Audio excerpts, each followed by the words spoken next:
Well, we've got a lot of sunshine, at least through the western and northern half of the state there.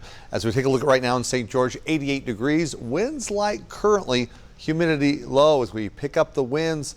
And due to these low humidities, we do have some concerns for fire weather danger that we need to address here for the weekend. Now, Mother Nature starting to address the heat here. It's still going to be toasty today, but not as hot. Right now, we're at 87 degrees in Salt Lake City. Notice the winds quite a bit stronger today. Sustained winds anywhere between 15 to 25 miles per hour with some stronger wind gusts. We have a couple of fronts that are going to be making their move here as we transition into the weekend, but holding on to the sunshine here across northern Utah. UV index still very high.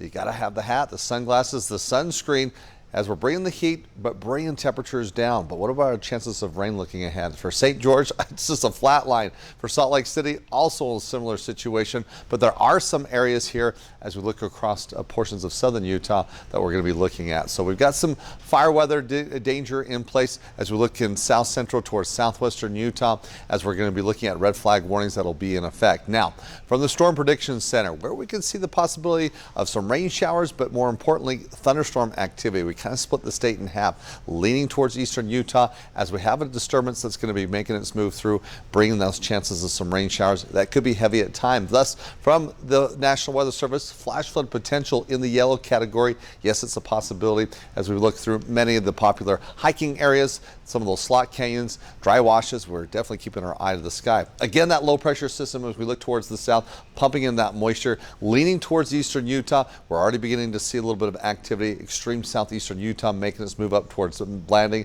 but potentially could be tracking all the way through the Uinta Basin up through Flaming Gorge. But as I talked about, a series of fronts making their move, bringing some cooler air. It's still holding true. Those models bringing that air. But it's fairly dry in nature. We're not going to see much rain activity, especially through most valley locations heading into the weekend. We're still hanging on to the heat, though, but not as hot as we look at your forecast highs here from low to mid 90s along the Wasatch Front. So we're avoiding the triple digits, and we like the trend that we're heading now with some additional cloud cover and that chance of rain a little bit cooler even as we turn towards eastern Utah with an expected high of 101 in St. George tomorrow. It's bouncing back up as we'll be looking at about 105, 101 though on Sunday for Mother's Day. Excuse me, Father's Day. We've got to recognize the fathers here. As we're going to be looking at cooler air moving in, a nice downward spiral there with temperatures.